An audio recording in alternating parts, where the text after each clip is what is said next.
Have you ever wondered why certain individuals command immediate respect when they speak? It's rarely about volume, credentials, or experience. The true differentiator is how they communicate. In this comprehensive guide, I'll reveal the fundamental principles of speaking with authority. Principles rooted in ancient Stoic wisdom, yet perfectly applicable to modern interactions. Some of these insights might validate what you already suspect. Others may challenge your comfortable habits. All of them will transform how others perceive you.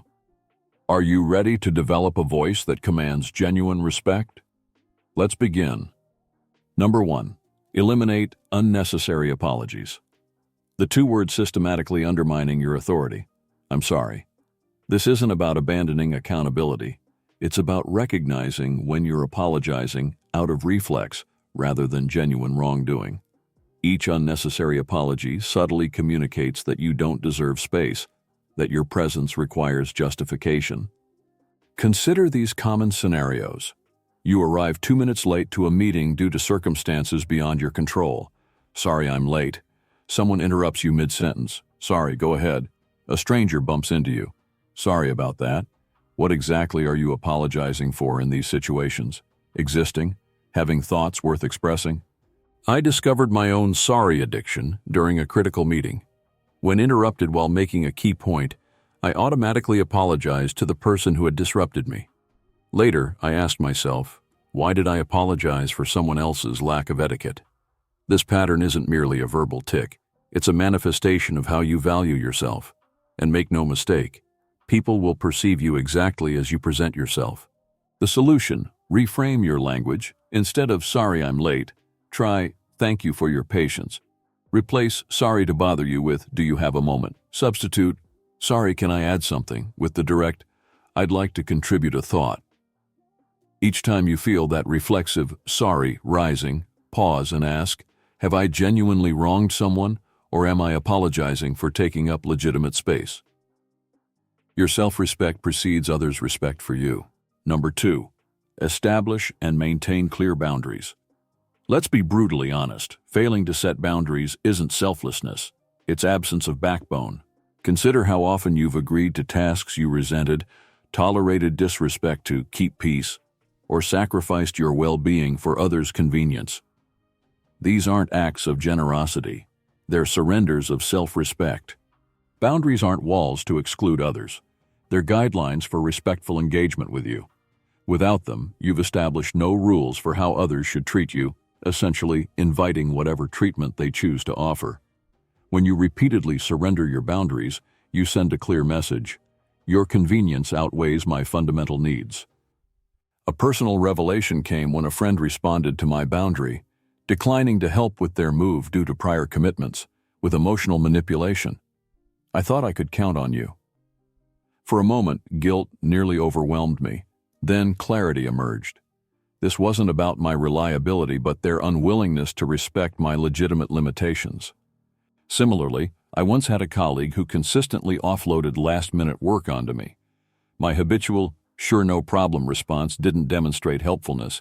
It reinforced their disorganization at my expense. The night I found myself correcting their errors while everyone else had gone home, I realized how thoroughly I'd devalued my own time. The next time they approached with their typical urgent request, I simply stated, I can't accommodate that right now. You'll need to find another solution. Did they react poorly initially? Did they manage without me? Absolutely. And I reclaimed my evening. Practical applications. State boundaries clearly without excessive explanation. I'm not available for that requires no justification. Begin with small refusals to build your boundary muscle. Decline a minor invitation you're not enthusiastic about. Recognize that those most offended by your boundaries are precisely those who benefited from their absence. Understand that maintaining boundaries filters out relationships built on exploitation rather than mutual respect. Setting boundaries will create discomfort. People accustomed to your unlimited accommodation will resist change. But consider the alternative, a life where your needs perpetually rank last. That path leads only to burnout and resentment. Number 3. Master strategic silence. You felt that tension, didn't you? That momentary discomfort when words stopped flowing? That's the power of strategic silence. It commands attention. Most people find silence unbearable, rushing to fill every acoustic void with words, regardless of their value. This contemporary aversion to silence creates a paradox. The more continuously you speak, the less impact your words carry. We've developed a cultural perception that rapid speech indicates confidence and intelligence. The reality, speed rarely correlates with effectiveness. Uninterrupted speech without strategic pauses becomes audio wallpaper, heard but not processed. A well-placed pause creates anticipation. It's comparable to music. Imagine a composition without rests or dynamic changes. It would overwhelm rather than move the listener. Similarly, speech without pauses lacks rhythm and impact. I once believed that constant verbalization demonstrated knowledge and confidence. During presentations, I'd deliver uninterrupted information streams, mistaking quantity for quality. After one particular presentation, my manager provided invaluable feedback. Your ideas are excellent, but you don't give people space to absorb them. This insight transformed my approach. Initially, implementing deliberate pauses felt profoundly uncomfortable, like creating vacuums I desperately wanted to fill. Eventually, I noticed something remarkable. When I paused after key points, people leaned forward rather than disengaging. They weren't merely hearing me, they were actively listening. The confirmation came after a presentation where I'd consciously incorporated strategic pauses. An attendee approached me afterward. That was remarkably impactful. Every word felt significant. The difference wasn't in the content, but in the delivery, specifically in what I didn't say. The deeper principle. Strategic silence demonstrates intellectual security. It communicates that you trust your words to stand independently, without constant reinforcement. It reveals a rare confidence that inherently commands respect. The practice extends beyond communication into life philosophy. It reflects a willingness to create space, to allow thoughts to breathe, to trust that meaning emerges in contemplation as much as in expression. For those concerned that pausing suggests uncertainty, consider this reframe. Deliberate silence doesn't indicate hesitation, but intentionality. It doesn't reveal doubt, but discernment. It signals not that you're searching for words, but that you're allowing your carefully chosen words to resonate. When you master strategic silence, you don't merely gain attention. You create an atmosphere where your every word carries weight. That's not just effective communication. It's intellectual presence. Number 4. Employ humor strategically, not desperately. Humor resembles a culinary seasoning. Applied judiciously, it enhances everything. Used excessively, it renders the entire experience unpalatable. Few behaviors diminish respect faster than the transformation from someone who possesses wit to someone who performs as a perpetual jester. The distinction is subtle but critical. Let's acknowledge humor's value. It alleviates tension, builds rapport, and even signals intelligence. Research confirms that appropriate humor makes you appear more competent. However, when humor becomes your default mode, particularly self-deprecating humor, you risk becoming a caricature rather than a respected voice. I learned this distinction through personal misstep. I once believed constant jokes demonstrated charisma. During a departmental meeting, I dismissively joked about my role. "I'm just here to make spreadsheets look pretty." While it generated laughter, my manager later observed, "You're too skilled at your work to undermine yourself like that." This insight proved revelatory. My humor wasn't enhancing my presence, it was diminishing my credibility. To be clear, this isn't an argument for humorless stoicism. Appropriate humor remains a powerful communication tool. The essential question is, what purpose does your humor serve? Are you using it to connect authentically, or to deflect, distract, or solicit approval? Self-deprecating humor illustrates this principle perfectly. Occasional self-deprecation demonstrates humility and self-awareness. However, when you consistently position yourself as your own punchline, you're inadvertently training others to view you with diminished respect. The core distinction. Humor should enhance your message, not replace it. It should punctuate your points, not substitute for substance. Most importantly, it should reflect confidence, not mask insecurity. I once employed humor as an avoidance mechanism. When receiving critical feedback, I'd deflect with jokes. When uncomfortable conversations arose, I'd redirect through comedy. The consequence? People stopped bringing important matters to me. I had trained them to see me as someone who couldn't handle seriousness. Effectively deployed humor operates like precision instruments rather than blunt tools. It requires discernment. Does this humor enhance connection or create distance? Does it add perspective or merely distract? Does it demonstrate wit or just fill uncomfortable silence? Does it build others up or tear them down? Remember, respect doesn't derive from how frequently you make others laugh, but from how your humor makes them feel. When you employ humor with purpose and restraint, you don't merely entertain, you engage at a level that commands genuine respect. Number 5, eliminate gossip entirely. Let's confront an uncomfortable truth. Gossip might feel like social currency, but it's actually reputational bankruptcy. The momentary satisfaction of sharing inside information about colleagues, friends, or acquaintances comes with a devastating hidden cost. Each instance of gossip broadcasts your fundamental untrustworthiness. The implicit message isn't about the subject of your gossip, it's about you. I discovered this principle through painful experience. A colleague consistently arrived late to morning meetings. I casually remarked to another team member that he probably had an alarm clock with a vendetta. This seemingly harmless quip propagated through the office, accumulating embellishments. He was lazy, disinterested, uncommitted. When he inevitably discovered the source of these characterizations, me, I learned the devastating truth. His tardiness resulted from caring for his seriously ill mother every morning. My harmless gossip revealed itself as thoughtless cruelty. This incident forced me to confront a fundamental question. Why do we gossip? The honest answer seldom flatters us. Gossip typically stems from insecurity, an attempt to elevate ourselves by diminishing others, to direct attention away from our flaws by highlighting theirs. The paradox of gossip is that it fails even at this dubious purpose. When you engage in gossip, listeners aren't focusing on the subject of your comments. They're quietly reassessing your character. They're wondering consciously or unconsciously, what does this person say about me when I'm not present?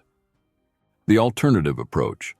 When I committed to eliminating gossip, the transition felt uncomfortable, like abandoning a familiar social script.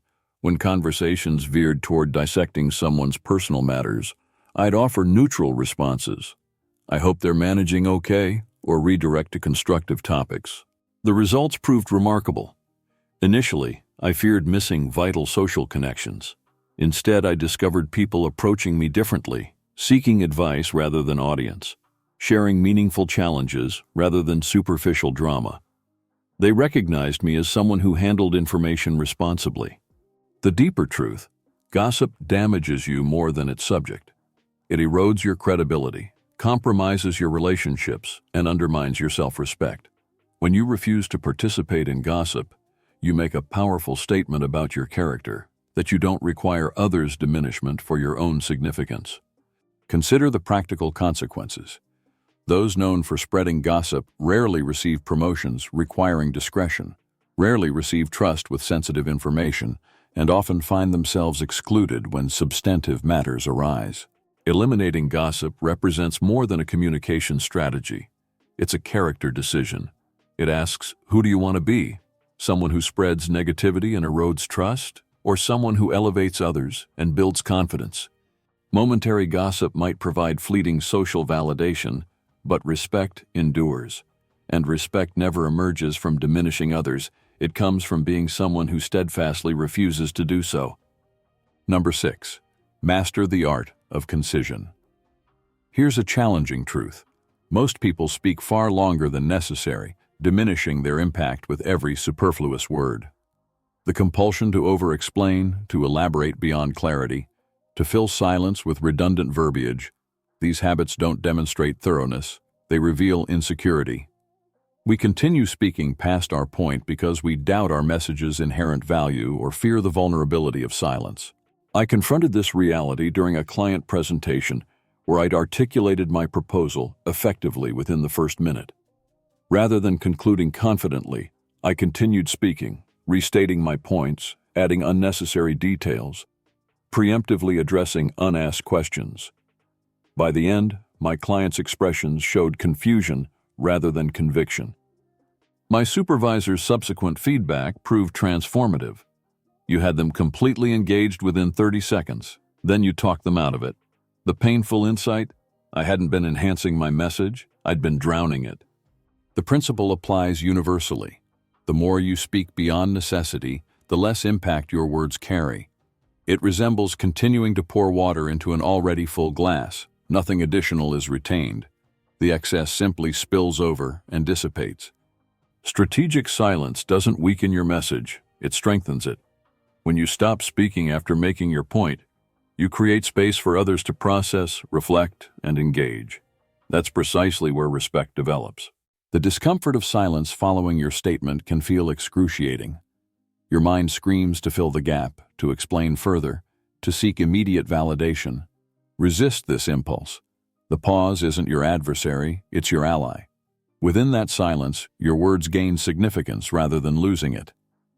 The fundamental truth: knowing when to stop speaking demonstrates not merely communication skill, but genuine confidence. It shows you trust your message's inherent value without requiring endless reinforcement. It reveals comfort with momentary discomfort because you understand its purpose. This principle transcends professional contexts. In personal relationships, I once dominated family discussions, filling every silence with jokes, explanations, or opinions. When I deliberately practiced restraint, speaking my piece concisely, then allowing space, something remarkable occurred.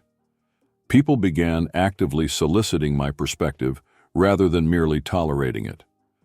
I'd transition from background noise to respected voice simply by speaking less. Remember, history remembers concise, powerful statements, not rambling explanations. The most impactful communications throughout time share brevity, clarity, and purpose. The practical application is straightforward. Express your complete thought, then stop. Allow silence to perform its function. Trust that if clarification is needed, questions will follow.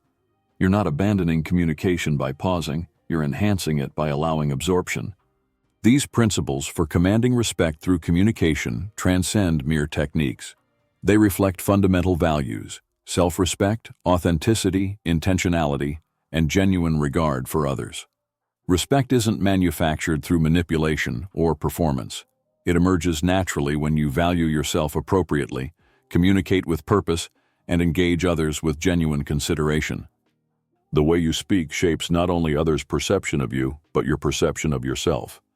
Each communication choice, eliminating unnecessary apologies, establishing clear boundaries, employing strategic pauses, using humor purposefully, rejecting gossip, and practicing concision, represents a statement about your fundamental worth.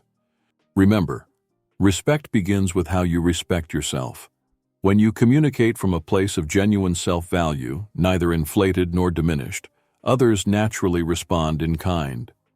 Which of these principles resonates most strongly with you? Which represents your greatest opportunity for growth? I invite you to select one practice to implement immediately.